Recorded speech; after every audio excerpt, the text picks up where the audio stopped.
नाज़रीन मोहतरम, इससे पहले आप 31 किस्तें सुन चुके हैं।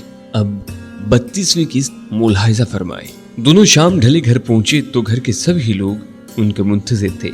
शायद कशूर ने घर वालों को उनकी आमद से बाखबर कर दिया था। एक जरूरी काम याद आ गया था। रमा ने किसी के पूछने से पहले ही देर होने का जवाब पेश कर दिया, हालांकि उसकी सूरत नहीं थी। मिस्टर सहाय ने खान को बताया था कि बलाकी राम को उन्होंने अगले हफ्ते उसकी बीवी बच्चों समेत दावत पर बुलाया था। शुक्र है भगवान का कि आप भी बिजनेसमैन बने। तो खान ने हंसते हुए कहा। खाना सबने इकट्ठे ही खाया था। फिर वो सब टीवी के सामने आकर हस्बे साबिक बैठ गए। थोड़ी देर बाद ही मिस्टर अरुण कुमार के लिए फोन आ गया। अरे क्या मुसीबत है भाई। फोन सुनकर वो बुड़बुड़ाता हुआ उस कमरे में आ गया। क्या हुआ? मिस्टर सहाय ने पूछा। होना क्या था, रात 10 बजे की गाड़ी से एक दोस्त आ रहा है। बेटा मेहमान तो भगवान की दया है, मिसेस सहाय ने समझाया। जी हाँ, अगर दिन में आए तो इतनी रात गए नहीं। किशोर की बात पर सब हंस दिए। उसने एहतियातन अभी तक अपने कपड़े भी तब्दील नहीं किए थे। ये फोन मकामी दोस्तों की तरफ से था, जिसमें उसे बताया गया था कि उसने अपने पास मौजूद कागजात किसको और कहां मुंतकिल करने हैं। यार जरा मोटरसाइकिल की चाबी तो देना, उसने किशोर से दरख्वास्त की।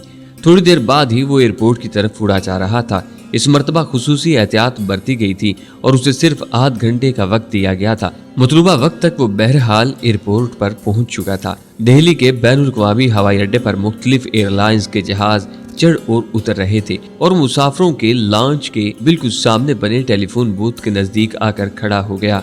एयरपोर्ट की घड़ी ने जब ठीक 9:30 बजाए तो उसने टेलीफोन बूथ के गिर्द इस तरह 2-3 चक्कर काटे कि अगर कोई उस तरफ देख रहा हो तो इसकी हरकत का अच्छी तरह जायजा ले सके। उसके बाद बूथ के नजदीक खड़े होकर उसने अपने हाथ अंगड़ाई लेने के से अंदाज में फिजा में बुलंद किए और वहां से चलता हुआ लंबी राहदारी के कोने में बने टी स्टॉल पर आ गया, जहां मुसाफिरों और उनके अजीजों के अलावा मुख्तलिफ एयरलाइनों के मुलाजमीन भी सर्दी में चाय और काफी की चुस्कियां ले रहे थे। अभी उसे वहां बमुश्किल 2 मिनट ही गुजरे थे जब उसने टेलीफोन बूथ के अक्ब से एक मखसूस एयरलाइन की वर्दी में मलबूस स्टीवर्ड को उस तरफ आते देखा। उसका दिल बड़ी जोर से चंद लम्हों के लिए धड़का, फिर नॉर्मल हो गया। एक चाय, खान ने टी स्टॉल वाले को मुखातिब किया। एक नहीं 2। नौवार्द अब उसके साथ खड़ा हो गया था। माफ कीजिए, उसने खान को मुखातिब किया। सर्दी आज कुछ ज्यादा ही हो गई है। मौसम का क्या एतबार, खान ने मुस्कुराते हुए कहा। इस दौरान उसने नौवार्द की टाई में लगी एक मखसूस पिन भी देख ली थी। दोनों चाय की चुस्के लेते हुए मौसम पर गुफ्तगू करते रहे। खान ने चाहा कि बिल अदा कर दे, लेकिन नौवार्द जिसने अपना नाम अशोक बताया था उसे रोक दिया और अपनी बैक पॉकेट से बटुआ निकालकर उसमें से पैसे निकालने लगा। चाय वाले को पैसे देते हुए उसने बटुआ खान के सामने खोला था और उसमें मौजूद पाकिस्तानी करेंसी नोट खास तौर से उसे दिखा दिए।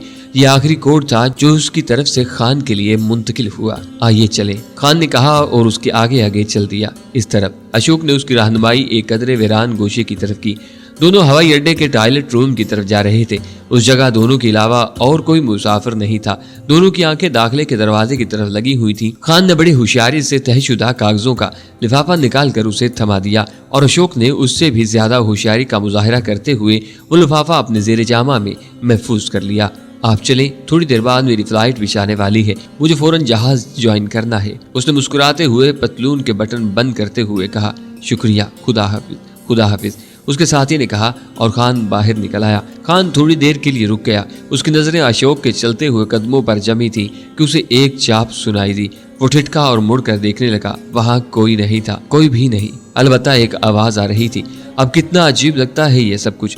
कभी कभी तो अपना वतन अजीज, घर बार, माँ बाप, बहन भाई इतने याद आते हैं कि रगें टूटने लगती हैं, लेकिन एक ही सोच मुतमिन कर देती है, हम यहाँ उन्हीं के लिए तो हैं, उन्हीं की खुशियों के लिए। वो बोलते बोलते खामोश हो गया। फिर उसने खुद से सवाल किया, किस शहर के रहने वाले हैं? मैं सारे शहर तो मेरे शहर हैं। अब तो यूं लगता है जैसे मेरा वजूद पाकिस्तान के सारे शहरों का मुरक्कब है और अगर अल्लाह ने चाहा तो मुमकिन है अपने अपने मिशन की तकमील के बाद हम सुरखरू होकर अपने वतन में आएंगे, अपने पाकिस्तान में आए और एक दूसरे से दोबारा मिल सकें। वो दिल ही दिल में जाने खुद से क्या कुछ कहता रहा और मोटरसाइकिल घर का रास्ता बड़ी तेज रफ्तारी से काटती रही। घर पहुंचने के लिए उसने सीधा रास्ता इख्तियार नहीं किया था, बल्कि रुक कर मुख्तलिफ सड़कों से घूमता हुआ रात 11 बजे के बाद घर पहुंचा था। पिछले 48 घंटे से जो कागजात उसके जिस्म का हिस्सा बने हुए थे, इनकी खुद से महफूज अलहदगी और फिर महफूज ठिकाने तक पहुंचाने के बाद وہ خود کو ہلکا پھلکا محسوس کر رہا تھا۔ رات دیر گئے تک حسب معمول و رواں سے باتیں کرتا رہا۔ کبھی کبھی اسے بڑی الجھن سی ہونے لگتی تھی۔ رما ہمیشہ ایک سی باتیں کرتی تھی، لیکن دونوں گھنٹوں باتیں کرنے کے بعد بھی ایک بے نام سی تشنگی محسوس کرتے تھے۔ صبح دیر تک وہ سوتا رہا۔ سب لوگ اپنے اپنے کام کاج پر جا چکے تھے۔ بوڑھا سہائے ایک کرسی پر دھوپ میں ٹانگیں پھیلائے اخبار کا مطالعہ کر رہا تھا۔ اس نے کمرے سے باہر سہائے اور مسز سہائے پر نظر پڑتے ہی پائے لاگوں کا نہرا بلند کیا اور غسل خانے میں جا گھسا۔ ماتا جی نے اس کے لیے تازہ ناشتہ تیار کیا تھا، کیونکہ وہ اپنے دھرم پتر کی سعادت کا اندازہ لگا چکی تھی کہ وہ کبھی باسی چیزیں نہیں کھاتا تھا۔ ناشتے سے وہ ابھی فارغ ہی ہوا تھا کہ سشیل اپنے بچوں کے ساتھ آ گئی۔ سشیل کے بچے اب اس سے بہت بے تکلف ہو گئے تھے۔ اسے دیکھتے ہی دونوں انکل انکل پکارتے خان کی طرف لپکے اور اس کی باہیں بے اختیار پھیلتی چلی گئی۔ پھر دونوں کو اس نے اپنے پھیلے ہوئے بازو میں سمیٹ لیا۔ ناشتے سے فارغ ہوتے ہی خان نے عادت کے مطابق اخبار اٹھایا اور اس پر سرسری نظریں دوڑانی شروع کر دی۔ پہلے ہی صفحے کے کونے میں لگی خبر نے اسے چونکا دیا۔ یہ خبر دہلی اور پنجاب کے مختلف شہروں میں پاکستانی جاسوسوں کے کارناموں کے متعلق تھی۔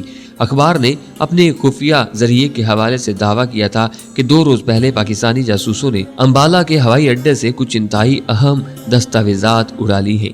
گو کہ اس خبر کی تصدیق سرکاری ذرائع نے نہیں کی تھی، مگر اخبار اس بات پر مزید تھا۔ اسی اخبار نے یہ بھی لکھا تھا کہ اس سے پہلے بھی جاسوسوں کا یہی گروہ دہلی سے بھی بہت سی اہم دستاویزات اڑا کر پاکستان پہنچا چکا ہے اور بھارتی انٹیلیجنس کو ان جاسوسوں نے بکھلا کر رکھ دیا ہے۔ دیکھی پاکستانی جاسوسوں کی خبر۔ جیسے ہی خان نے اخبار لاپرواہی سے ایک طرف پھینکا، سہائے نے اسے مخاطب کیا۔ بے پر کیوں اڑاتے ہیں یہ اخبار والے؟ خان نے منہ بگاڑ کر دہلی کے کرخداری لہجے میں کہا۔ سبھی لوگ کہکا لگا کر ہنس پڑے۔ اوہ نو، سہائے نے مزید طنز کی۔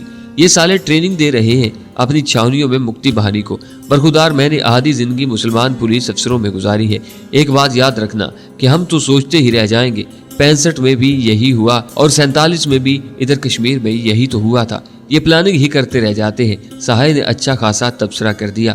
خان نے محسوس کیا کہ جب سے وہ اس کی چھاونیوں میں تربیت لیتے بنگالی غداروں کو دیکھ کر آیا ہے، تب سے ان معاملات میں کچھ زیادہ ہی دلچسپی لینے لگا تھا، ورنہ تو پہلے کبھی سہائے کو اخبار غور سے پڑھتے ہی نہیں دیکھا تھا۔ اس کی ایک وجہ چاہے یہ بھی ہو سکتی تھی کہ اب اسے زندگی میں پہلی مرتبہ کچھ معاشی سکون میسر آیا تھا اور اس کی عادات میں بھی بڑے نامحسوس طریقے سے ایک تبدیلی سی آنے لگی تھی۔ جانے بھی دیجیے بابو جی، سشیل نے باپ کو ٹوکا۔ ہفتہ میں ایک آدھ دفعہ آنا ہوتا ہے اور آپ پر نہ جانے آج کل یہ سیاست کیوں سوار ہونے لگی ہے؟ کوئی اور بات کیجیے نا۔ ارے بابا، انسان ہوں میں بھی، مجھ پر بھی سرد گرم کا اثر تو ہوگا۔ اچھا خیر جانے دو۔ پھر وہ خان سے مخاطب ہوا۔ کل آ رہا ہے وہ تمہارا بلاکی رام اپنے پریوار کو لے کر، بڑی خوشی کی بات ہے۔ مستقبل میں 2-3 اور آرڈرز مل جائیں گے، خان نے مسکراتے ہوئے کہا۔ ایک تو تم دونوں پر نہ جانے بلاکی رام ہی کیوں سوار رہتا ہے، کون ہے یہ موا؟ مسز سہائے نے پوچھا۔ ارے ماتا جی، آپ دیکھو گی تو خوش ہو جاؤ گی۔ دیر گئے تک وہ باتیں کرتے رہے۔ پھر خان سشیل کے دونوں بچوں کو شاپنگ کروانے اپنے ساتھ بازار لے گیا۔ اس کی واپسی دوپہر کے بعد ہوئی۔ تب تک رما بھی کالج سے واپس آ چکی تھی۔ اس کے انتظار میں ابھی تک کسی نے کھانا نہیں کھایا تھا۔ شام کو رجنی بہن بھی آ رہی ہے نا، فلم دیکھنے چلیں گے سب لوگ، اس نے کھانے سے فارغ ہو کر کہا۔ ارے کیوں نہیں، ونڈرفل۔ سشیل نے خوشی کا اظہار کیا تو ماتا جی نے اسے بڑی عجیب سی نظروں سے دیکھا۔ شاید انہیں اپنے دھرم پتر کی دولت کا اس طرح ضیاع ہونا پسند نہیں تھا۔ اصل میں کل ہمارے ہاں جو مہمان آ رہے ہیں نا ماتا جی، وہ لوگ اتنے بور ہوں گے کہ بس آپ سے کیا کہوں، اس لیے میں چاہتا ہوں کہ آج کا دن ذرا ٹھیک ٹھاک ہی گزرے۔ ارے کیوں نہیں بیٹا، پھر رجنی بیٹی بھی تو آنے والی ہے، مسز سہائے نے کہا۔ وہ لوگ ابھی باتیں ہی کر رہے تھے جب ٹیلی فون کی گھنٹی بجی۔ یہ رجنی کا فون تھا اور وہ اپنے دفتر سے اپنے دھرم ویر کو اپنی فوری آمد کی اطلاع دے رہی تھی۔ تم ذرا موٹر سائیکل پر لے آؤ نا اسے، دیر ہو گئی تو رات کا آخری شو دیکھنا پڑے گا، مجھے تو نیند آنے لگتی ہے، آشا نے کشور سے کہا۔ اس نے کھا جانے والی نظروں سے آشا کی طرف دیکھا، کیونکہ خان کے سامنے وہ انکار تو کر نہیں سکتا تھا۔ پھر اچھا کہہ کر باہر نکل گیا۔ کشور کی واپسی 1.5-2 گھنٹے بعد ہوئی تھی۔ رجنی اب اس کے گھر کی فرد کی سی حیثیت اختیار کر چکی تھی۔ خان بھی اس کے گھر میں بالکل اسی طرح چلا جاتا تھا جیسے یہاں مسٹر سہائے کے گھر میں۔ رجنی کی ماں کو وہ موسی کہا کرتا تھا اور اس کا دل بھی اس نے پہلی ہی 1-2 ملاقاتوں میں جیت لیا تھا۔ رجنی نے اپنی ماں کو بتایا تھا کہ خان نے اس کا پتلا چکایا ہے۔ وہ خود اس کی بہت ممنون تھی کہ خان نے جیتے جی اس کے سر سے ایک بڑا بوجھ اتار دیا تھا۔ थोड़ी देर बाद वो खुद रजनी के साथ उसके घर जा रहा था। रास्ते में रजनी बगैर कुछ कहे सुने शुरू हो गई थी। इंटेलिजेंस की तरबियत के बावजूद उसकी औरतों वाली फितरत अभी तक कायम थी। उसकी हमेशा से ख्वाहिश होती थी कि वो अपने पास मौजूद इत्तलात जितनी जल्दी मुमकिन हो खान को मुंतकिल कर दे। खान उसकी बातें अपने जहन में नक्श करके उन्हें अपने मुल्क को मुंतकिल कर दिया करता था, लेकिन बज़ाहिर वो यूँ दिखाई देता जैसे उसकी गुफ्तगू में कोई दिलचस्पी न ले रहा हो। आज रजनी ने उसे जो इतला दी थी वो वाकई चौंका देने वाली थी। उसने बताया था कि आज ये कर्नल बड़ी अहम इतलात लेकर यहाँ पहुंचा है। ये कर्नल पाकिस्तानी अफवाज के हेडक्वार्टर में इंटेलिजेंस से डील करता रहा है। सच खान के मुंह से बेसाख्ता निकल गया। उसने महसूस किया कि यह सच उसने एक्टिंग करते हुए नहीं अदा किया था। हाँ भैया, हमने उसे यहाँ एक बंगले में ठहराया हुआ है। उसने खान को बंगले के एड्रेस से भी मुतल्ला कर दिया। अब देखना यहाँ मौजूद पाकिस्तानी एजेंट कैसे गिरफ्तार होते हैं। भैया, इन लोगों ने तो हमें चकरा कर रख दिया है। वो तुमने आज अखबार देखा है ना? हाँ हाँ भाई, मुझे तो इन खराफात में कोई दिलचस्पी नहीं, बस तुम्हारी वजह से ऐसी खबरें पढ़ लेता हूँ कि हमारी बहन कभी कोई कारनामा सर अंजाम दे दे और उसकी तस्वीर भी अखबार में उसी तरह छपे, वरना जहन्नम में जाए ये सब कुछ, मुझे इससे क्या। हाँ, आज ये खबर तो थी ऐसी, लेकिन ये साले अखबार वाले यूं ही बेपर की उड़ा देते हैं। नहीं भैया, रजनी ने उसे टोका, ये बिल्कुल सच है और वो दोनों बातें ही सच है। तुम्हें कैसे पता? खान ने उसे यूं ही कोरेदा। आज अखबार की ये खबर दफ्तर में बहस का मौजू बनी रही और बड़ी गर्मा गर्मी भी हुई। एक बड़े अफसर ने तेज खाकर बताया कि वो खुद इस केस को डील कर रहा है। तब ही हमें यकीन आया। अच्छा भाई, अगर तुमने भी ऐसी ही बातें करनी है तो मैं चला, खान ने वापस मुड़ते हुए कहा। अरे नहीं, सॉरी भैया, देखो ना, एक तो तुम ही तो हो जिससे दिल की बातें कर लेती हूँ, और तो कोई ऐसा है नहीं। हाँ भाई, ये तो है, लेकिन अब तुम्हारे लिए कोई ऐसा ढूंढना ही पड़ेगा, वरना इस रफ्तार से मोटी होती रही तो खान ने बात नामुकम्मल ही छोड़ दी। ठीक है बाबा, ऐसी बात नहीं करेंगे, रजनी ने उसके मुंह के सामने हाथ करते हुए हंसकर कहा। कभी कभी तो खान को रजनी से मिलकर बड़ी शिद्दत से अपनी बहन की याद सताने लगती थी। वो सोचता ये रिश्ता भी कितना नाजुक और हिसास है, चाहे जबरदस्ती ही कायम किया जाए लेकिन अपना तकद्दुस मनवा कर रहता है। मौसी उसकी शक्ल पर नजर पड़ते ही उसकी बधाई लेने के लिए बेख्तियार आगे बढ़ी। उसने खान के ना करने के बावजूद भी उसके लिए चाय बना दी। दोनों कुछ देर वहीं रहे, फिर रजनी उसके साथ ही उनके घर आ गई।